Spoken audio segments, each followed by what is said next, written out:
Qué gusto saludarlos esta tarde de jueves en la UNAM Responde. Les damos la bienvenida desde nuestras instalaciones en TV UNAM para compartir con ustedes parte del quehacer que se lleva a cabo en nuestra máxima casa de estudios, donde el conocimiento es protagonista.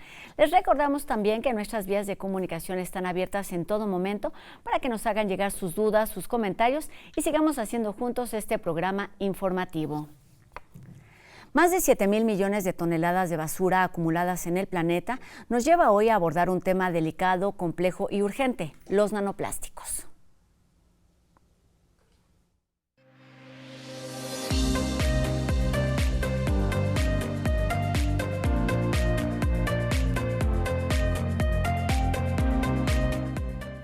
Hemos escuchado que necesitamos más de un planeta para seguir sosteniendo nuestro ritmo de vida actual basado en el consumismo. Miles de toneladas de basura flotando en mares y océanos ha sido desde hace ya algunos años una de las pruebas más tangibles y preocupantes de que los plásticos son un problema para el medio ambiente, pero también para nuestra salud, luego de que han sido identificados en los organismos de seres vivos. Pero ¿cómo sucedió esto? Si estos plásticos se consideraban perdurables por largos periodos de tiempo, y cuáles son los efectos en los seres humanos. Para resolver todas estas dudas en torno al tema, nos acompaña desde Ensenada, Baja California, la doctora en biomateriales Ana Rodríguez Hernández, que pertenece al Centro de Nanociencias y Nanotecnologías de nuestra universidad. ¿Cómo estás, Ana? Bienvenida a la UNAM Responde. Muchísimas gracias, Rosa. Gracias por la invitación y un gusto saludarlos. Un gusto hablar de estos temas, aunque sean temas sensibles, complicados y complejos. Comencemos por entender exactamente qué son los nanoplásticos. Ana. Bueno, mira, un microplástico es un plástico que se ha ido, hay varias fuentes de origen de estos plásticos, pero consideremos, si hablamos de lo que es la basura que se encuentra distribuida sobre toda la superficie del planeta, un microplástico es un plástico que proviene de esos grandes materiales que se ha degradado por varios factores, por ejemplo, erosión, radiación ultravioleta o factores bióticos, hasta fragmentos muy pequeños que se encuentran dentro de la escala de las micras. Si nos vamos a los nanoplásticos, estamos hablando de que estos microplásticos sí continúan con el proceso de degradación hasta la escala nano, es decir, unos 1.000.000 de veces más pequeños que 1 milímetro. Es decir, son partículas que están en nuestro ambiente, en nuestro entorno, de muy distintas maneras, las veamos o no. Te voy a pedir, Ana, que nos ayudes a explicar, a describir lo que vamos a ver en estas imágenes, porque tiene que ver con un descubrimiento importante y que nos tendría que tener en alerta a la comunidad científica, pero a las autoridades, pero también a las personas comunes. Vamos a verlas. Ok. Fíjate que en esta imagen fue un descubrimiento que hicimos aquí fortuito. De hecho, empezó en la casa. Tenemos en casa una impresora 3D, que es las que polimerizan por las resinas fotopolimerizables por radiación ultravioleta o cercano al ultravioleta. Entonces, un día un residuo que nos quedó en casa se quedó expuesto o cercano a la ventana, que era de color transparente, pasó a ser translúcido, después opaco. Entonces me traje una muestra y observamos que eran partículas provenientes de esa resina que se habían polimerizado en una escala que estaban menor a los 200 nanómetros. Entonces, empezamos a hacer todo el análisis y el estudio y vimos que estos residuos que no se manejan adecuadamente y que después polimerizan, así como los vieron, que esa nubecita que se forma son un montón de nanopartículas distribuidas en todo o suspendidas en toda su solución. Posteriormente, cuando los chicos o los usuarios de este tipo de impresoras van y lo vierten a la tarja, y eso puede ser un factor contaminante muy importante. En algún momento nos encontramos en redes sociales personas que preguntaban qué se puede hacer, cómo se puede disponer este material, y las cantidades o las imágenes que mostraban eran impresionantes, eran kilos, pero realmente kilos de lo que producían y que no sabían cómo disponerlo. Entonces eso fue una alerta que saltó. Ese trabajo lo estuvimos analizando y viendo. Y encontramos que puede ser internalizado por células, que puede tener efectos tóxicos, que el tamaño que tiene es particularmente pequeño, te decía, está menor a los 200 nanómetros, pero que además se forma de manera fortuita, es decir, inintencionalmente se obtienen esas partículas tan pequeñas. Después ponen otra imagen, que eran unas celulitas en tono gris, que se podía ver que estaban rodeados de estas partículas, precisamente de este tipo de nanoplástico, y veíamos cómo las células intentan, en el video se puede ver cómo las partículas tratan de alguna manera de internalizar, de engullir estas nanopartículas. Es muy curioso porque estas células es una célula epitelial, una célula, particularmente son células de cáncer de mama. Estábamos evaluando en ensayos in vitro aquí en el centro, mi grupo de trabajo, muchas líneas celulares para ver qué efectos tienen en función de las propiedades y el origen que tienen. Entonces, lo que veíamos que estas células particularmente, cuando se supone que son una barrera o deberían de ser una barrera, lo que están haciendo es tratando de internalizarlas. Entonces, nos causó mucho curiosidad porque en principio no son células fagocíticas, la cual sería su función principal, es como una barrera, un mecanismo de Son protección. protectoras, digamos.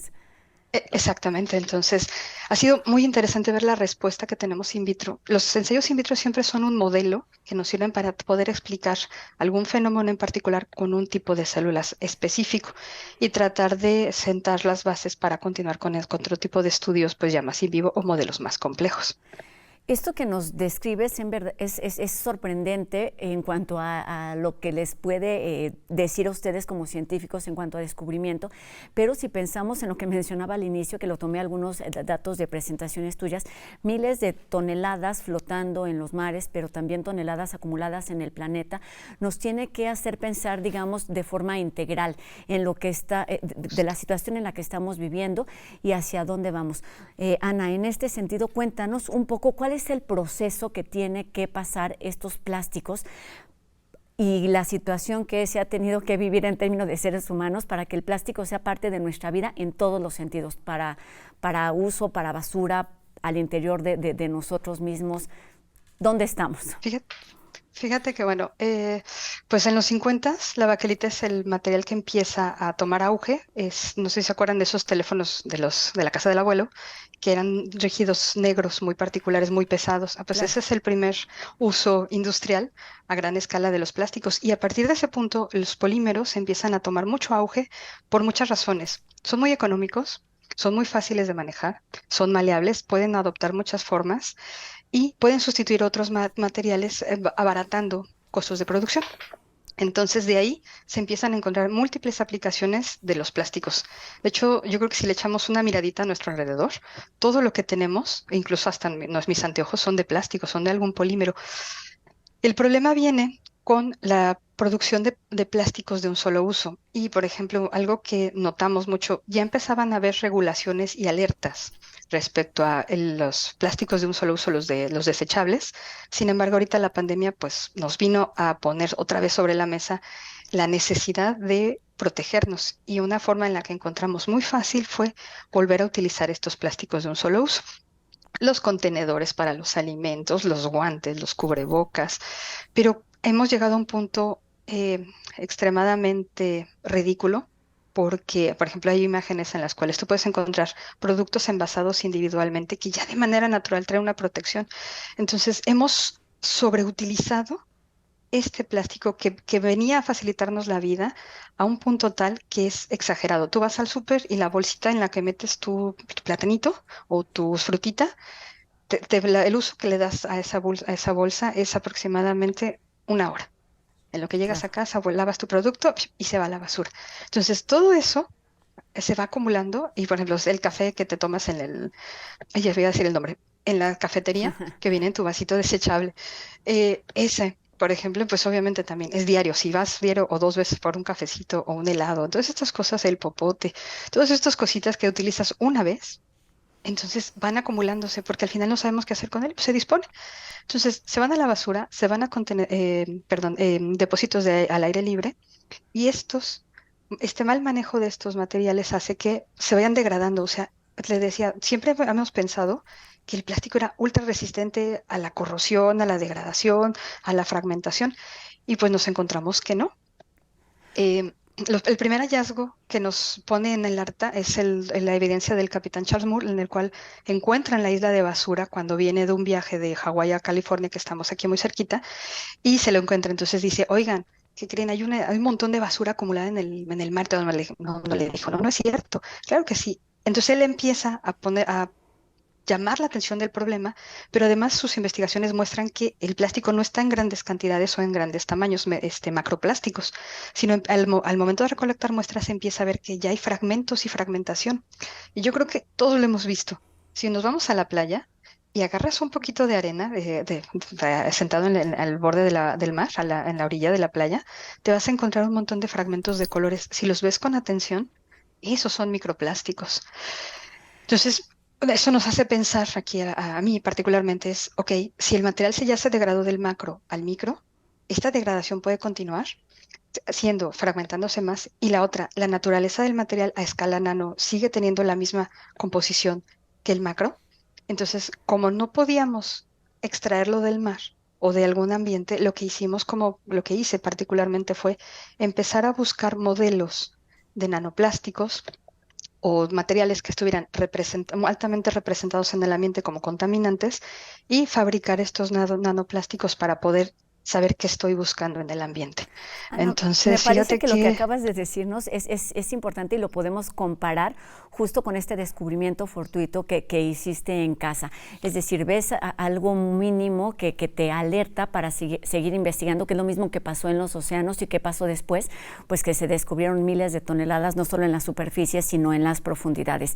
Este descubrimiento fortuito, ¿hacia dónde te lleva? ¿Qué es lo que tendría que seguirse investigando para entender además, y eso te lo quiero preguntar, cuáles podrían ser los efectos en la salud de las personas al reconocer que estos nanoplásticos ya son parte de las células?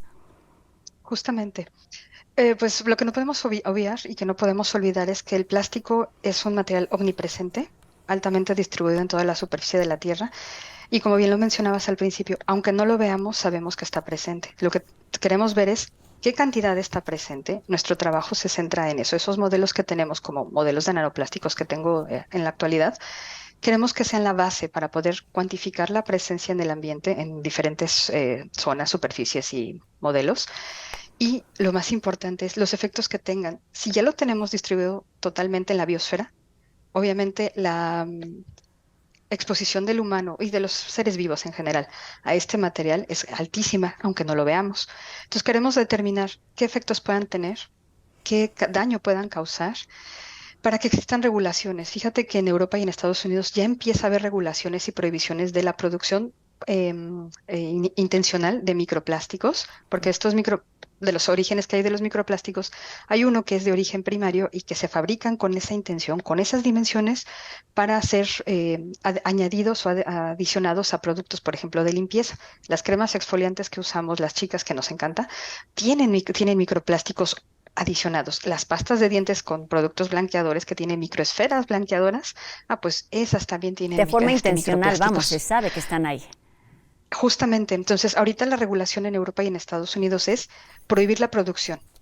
Entonces, fíjate qué importante está convirtiéndose en esto. Y la otra problema es que se va a convertir en algún momento en Europa, ya lo están manejando como tal, una regulación alimentaria. Es decir, no podemos olvidar, no podemos obviar que ese material no está ahí. Entonces, lo que se intenta es decir, ok, si un producto que tú consumes del mar, por ejemplo, o incluso una fruta, viene con presencia de microplásticos, pues qué cantidad, fíjate, es inocua y es apta para el consumo humano. O sea, vamos a llegar a ese punto. ¿Qué tanto se ha estudiado a nivel internacional también esta parte que se conoce o se define como nanotoxicidad, Ana? Fíjate que es un modelo de estudios, claro, pues de hecho es muy amplia. Se empezó o se basó primero en lo que serían los nanomateriales. La nanotecnología pues va en auge en este momento y pues hay muchísimos materiales creados y diseñados en escala nano para múltiples aplicaciones. Entonces, todo surge de ahí.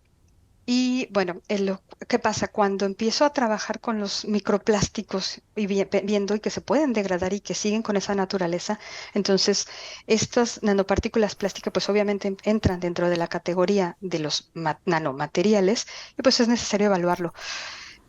Pues es necesario, ¿por qué? Porque también estos materiales están a escala tan pequeña de cualquier naturaleza, están presentes en todos lados, por ejemplo, las manufacturas y demás. Entonces, el riesgo que tenemos ya sea por uso, por fabricación, por manufactura o por disposición, es muy alto si no se tiene la regulación adecuada para su manejo. Entonces de ahí surge la nanotoxicología y lo que será nanotoxicología para plásticos surge a partir de que se ve que estos plásticos o estos materiales pueden alcanzar esa escala, mantienen la naturaleza química de su origen y por el tamaño pueden llegar a ser mucho más reactivos que el material a mayor escala. Se pueden convertir en portadores de otros materiales tóxicos, por ejemplo, si los consideramos en el ambiente, en lo que sería en la agricultura, a lo mejor portadores de pesticidas, de metales pesados. O sea, realmente no sabemos exactamente dónde estamos parados. El objetivo que tenemos actualmente es entender cuál es el riesgo y establecer esas condiciones de riesgo para poder decir por qué es necesario cambiar ciertas pues regulaciones y pues también transmitirle a las personas, a todo el público en general, que necesitamos cambiar hábitos para ya no aumentar el plástico que está o la contaminación, el problema que tenemos a nivel global, para poder disponer de él y darle un manejo y tratar de disminuir esa cantidad. O sea, la producción de plástico y de todos los materiales, ¿no? Pero de plástico va incrementando año con año. Europa ya logró que esa tendencia empiece a bajar y a mantener como estable y la intención es bajarlo en menos de 5 o 10 años para que la producción sea menor, que dé tiempo a que el plástico macro se recupere y se le dé algún uso, una disposición de algo. Y en lo que estamos trabajando es tratar de establecer condiciones para tratar lo que está en micro y nano escala, porque pues no lo vemos. El micro lo podemos alcanzar a ver, pero el nano realmente está en una escala no visible. Lo que se busca entonces, o que lo que tendríamos que hacer es un cambio de hábitos en todos los niveles, como seres humanos, en cuanto a políticas públicas, pero también en cuanto a investigación. Y en este ámbito, que es el que te toca además, y dada la experiencia que tienes con el estudio y la investigación de las micropartículas en particular y con esta presencia ahora en las células, ¿hacia dónde van las preguntas, Ana? ¿Qué es lo que se tendría que estar preguntando, investigando, para entonces generar respuestas y estar atentos a los riesgos que ya están ahí también latentes en los seres humanos y en el ambiente completamente?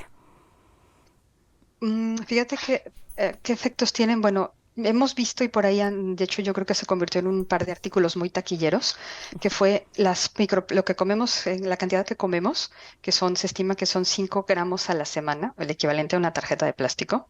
Esa es la estimación en función del tipo de alimentación, la zona en la que nos encontremos y la distribución de la basura global. Eso hay que mencionarlo, o sea, el estudio va en eso. Y es un metaanálisis de muchos resultados en cuanto a la presencia y la cuantificación de microplásticos a nivel global. Ese es uno de los Claro. taquilleros. Otro de los taquilleros fue la presencia de microplásticos en la placenta humana. Lo grave fue que se encontró tanto del lado del bebé como del lado de la mamá. La placenta se consideró siempre, o el vientre materno se consideró siempre un lugar muy seguro, el más seguro del planeta. El encontrar microplásticos del lado del bebé ponía sobre la mesa un problema muy grave de que los microplásticos pudieran atravesar estas barreras. No solo la barrera hematoencefálica, sino la barrera la placentaria fue esta, sino la barrera hematoencefálica, la que nos aísla del cerebro Okay. y alguna otra barrera más. Entonces, eso va. Y esos son micro. Entonces, si tomamos en cuenta que pueden seguirse degradando, ¿qué efectos y hasta dónde pueden llegar los nanoplásticos?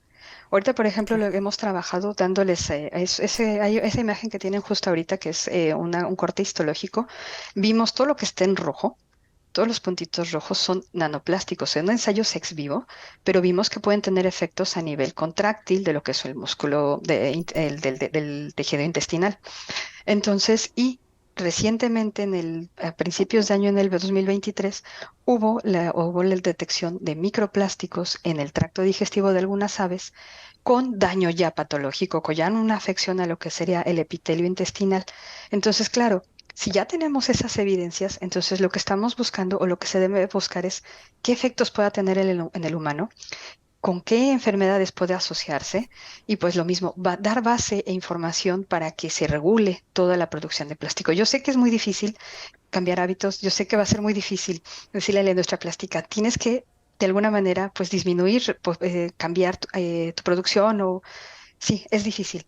No, Pero terminemos bueno, con pues esto, por nos quedan alguno menos tenemos que empezar. de 2 minutitos, pero es importante reiterar esto, que no solamente se trata de lo que se haga a nivel macro, sino que todos de forma individual podemos contribuir con estas alternativas sustentables para poder controlar los residuos. Lo mencionaste desde el principio y tiene que ver con la basura, porque el plástico está en la producción, pero en el consumo, en los desechos y ahora en todos lados. ¿Cuáles son esas alternativas básicas, sencillas, con las que podemos comenzar a contrarrestar estos efectos, Ana? Nosotros como individuos, pues cambiar, si nos gustan mucho las bebidas carbonatadas, pues no compremos la de plástico, compremos la de vidrio o la de lata, que esos dos materiales son más fáciles de reciclar. Nuestra ropa, seguir las instrucciones de lavado, una gran cantidad de material de micropartículas o microfibras vienen de la ropa sintética, entonces siguiendo las indicaciones y cuidándola, siguiendo las indicaciones de lavado, se ayuda mucho. Si voy al súper, pues me puedo evitar la bolsita para meter mi fruta y mi verdura. Hay bolsas ya que las venden muchos supermercados que son reutilizables, lavables y duran por muchísimo tiempo. Son pequeños hábitos. Sin popote, por favor. Yo siempre les digo a mi hija y a mis amigos, sin popote, por favor. Escoger un restaurante donde me den un vaso de vidrio y no uno de plástico. Si voy por un helado, que a mí me encantan, pues mejor un cono, que incluso si lo tiro el conito, no pasa nada, es un material biodegradable, un vasito de plástico o vasito de cartón plastificado, pues al final también es un material contaminante. Entonces, pequeños hábitos siempre pueden hacer un cambio. Yo siempre les digo eso, que no ponerme en un plan de, pues difícil contra el plástico, pero sí, y asustarme porque tengo plástico, pero sí ir cambiando pequeños hábitos. El desechable es el peor, es el que más contamina y es el que, si pudieras ver los datos, dice que los que son de desecho o de un solo uso corresponden al 40% de la basura que está contaminando, o sea, el 40%. Si logramos quitar ese 40%, pues ya es muchísimo menos con lo que se tiene que trabajar y batallar. Esa es la parte con la que nosotros podemos hacer una aportación a nivel Se personal. resume en pocas palabras, dejemos de generar basura. Ya están ahí miles de toneladas en los océanos, en los contenedores, en los basureros, y ahora se pueden acumular, no toneladas, pero sí, ya nos decías, incluso kilos o varios gramos en nuestro organismo, y esto puede tener efectos considerables a nuestra salud. Es momento de actuar y no solamente de ser conscientes. Doctora Ana Rodríguez Hernández, investigadora del Centro de Nanociencias y Nanotecnología de nuestra universidad, muchísimas gracias por estos minutos, por compartirnos este descubrimiento y por ayudarnos a entender lo que está pasando y lo que puede suceder. Gracias, doctora. Muchísimas gracias, Rosa. Un placer saludarte y un gusto saludarlos a todos. Muchísimas gracias, doctora. Seguiremos, por supuesto, muy atentos a estos temas y al desarrollo de investigaciones de este tipo. Y ahora cambiamos de tema porque ya está aquí el fin de semana y el Museo Universitario del Chopo nos invita a disfrutar de danza, performance y videoinstalación, todo junto en Amazonia 2040, de Marta Hincapié Harry. Se trata de un espectáculo homenaje a esta región del mundo y a su riqueza natural y cultural, pero también se trata de un llamado a conocer y a denunciar su estado actual, que por supuesto es crítico y que afecta a las comunidades aledañas. Amazonia 2040 llega por primera vez a México con funciones del 6 al 8 de octubre en el Foro del Dinosaurio y los boletos ya están a la venta.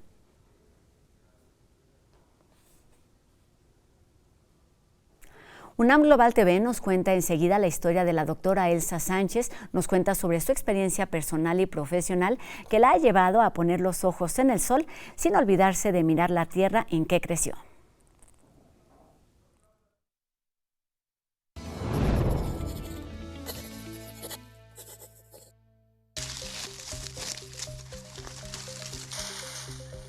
Analizo el tema de heliofísica y clima espacial, es decir, cuánto nos afectan las partículas que provienen del Sol y cuáles son sus repercusiones sobre la Tierra. Además de su labor científica, indispensable para el desarrollo espacial, la doctora Elsa Sánchez ayuda a su comunidad, Villa de Santa Ana Nichi, en el Estado de México, trabajando el campo y cuidando animales. En su niñez, soñaba con ser científica, sin importar que en el país, el promedio de años escolares cursados por las mujeres indígenas es de 5.8, de acuerdo con datos del Instituto Nacional de Estadística y Geografía. Mi mamá siempre me estuvo motivando, siempre me decía, estudia, estudia, estudia. Si me mandaba a cuidar borregos, me decía, mientras estás cuidando, llévate tu cuaderno y ahí haces la tarea. Elsa, de origen mazahua, es doctora en Ciencias de la Tierra, con orientación en ciencias atmosféricas, espaciales y planetarias. Cuando estudiaba el doctorado, se convirtió en madre soltera, por lo cual tuvo que compaginar estudio, trabajo y maternidad. Ella siempre ha sido mi motorcito. Tengo que estudiar para ser un ejemplo para mi niña y pues poder ayudarla. En el mundo, únicamente el 33% de quienes hacen ciencia son mujeres, según la Organización de las Naciones Unidas para la Educación, la Ciencia y la Cultura. Actualmente, Elsa trabaja en el Laboratorio Nacional de Clima Espacial de la UNAM. Todos los días vemos el sol, a simple vista pues lo vemos como una figura solo circular, ¿no? Redondita, pero si nos adentramos en su estudio pues vemos características todavía más peculiares. La doctora Sánchez analiza en tiempo real las condiciones del viento solar y junto con su equipo alerta sobre las posibles afectaciones a los sistemas tecnológicos en la Tierra, a los astronautas, los GPS y todos los sistemas de telecomunicaciones. Que se entusiasmen por estudiar un poco sobre ciencia y pues entre todas contribuyamos en mejorar nuestra calidad de vida.